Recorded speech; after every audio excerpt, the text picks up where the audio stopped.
शरीफ हुसैन बिन अली को खिलाफत की लालच देकर उसे सल्तनत उस्मानिया के मुकाबले में खड़ा किया। और ये शरीफ हुसैन बिन अली कोई आम आदमी नहीं था, बल्कि ये हजरत मोहम्मद सल्लल्लाहु अलैहि वसल्लम की नवासे हजरत हसन रज़ियल्लाहु तआला अन्हु के खानदान से था।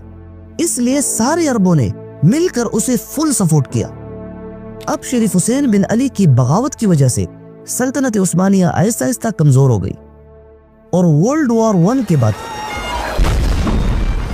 ब्रिटिश ने पूरी सल्तनत उस्मानिया को टुकड़ों में बांट दिया ताकि मुसलमानों की पावर डिवाइड हो जाए और ये हमेशा सिर्फ आपस में ही लड़ते रहे। लेकिन जैसे ही सल्तनत उस्मानिया खत्म हो गई तो अंग्रेजों ने शरीफ हुसैन बिन अली के साथ अपना किया हुआ वादा तोड़ दिया। और वो वादा ये था कि अगर शरीफ हुसैन बिन अली सल्तनत उस्मानिया से बगावत कर ले तो अंग्रेज उन्हें पूरी अरब का कंट्रोल देगा। इसी वादे को तोड़ने के बाद ब्रिटिश ने यहूदियों के साथ बिल्फोर डिक्लेरेशन साइन की और वहां अरब में इजराइल के लिए एक नई स्टेट बनाने की कोशिश शुरू की, जिसकी वजह से पूरी दुनिया से यहूदी आहिस्ता आहिस्ता फलस्तीन आने लगे। ब्रिटिश की ये चाल देखकर शरीफ हुसैन बिन अली को बहुत सख्त गुस्सा आया और अब वो ब्रिटिश के बिल्कुल अपोजिट जाने लगा। और वही शरीफ हुसैन बिन अली जो पहले ब्रिटिश के इशारों पर चलता था, अब उनका सबसे बड़ा दुश्मन बन गया।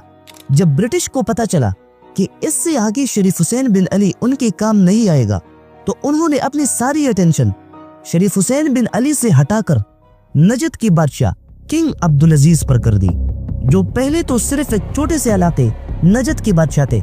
लेकिन ब्रिटिश की सपोर्ट हासिल करने के बाद अब्दुल अजीज ने हिजाज पर हमला करके वहां शरीफ हुसैन बिन अली को शिकस्त दे दी।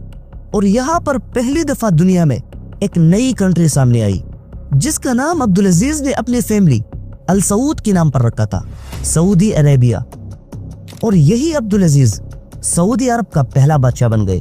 अपनी बादशाहत के दौरान अब्दुल अजीज ने अपने सबसे बड़े बेटे को अपना क्राउन प्रिंस बनाया, जिसका मतलब होता था कि अगर बादशाह को अचानक कुछ हो जाए तो ऑटोमेटिकली क्राउन प्रिंस बगैर किसी झगड़े के नया बादशाह होगा। और तब से लेकर अब तक सऊदी अरेबिया में यही सिस्टम चलता आ रहा है। कहा जाता है कि अब्दुल अजीज के बहुत सारे बेटे थे, 100 से भी ज्यादा, और उसने बहुत सारी शादियां भी की थी, लेकिन उसके रजिस्टर्ड बेटे सिर्फ 45 थे। मतलब आज तक सऊदी अरेबिया में उनकी ही बेटों की हुकूमत चल रही है।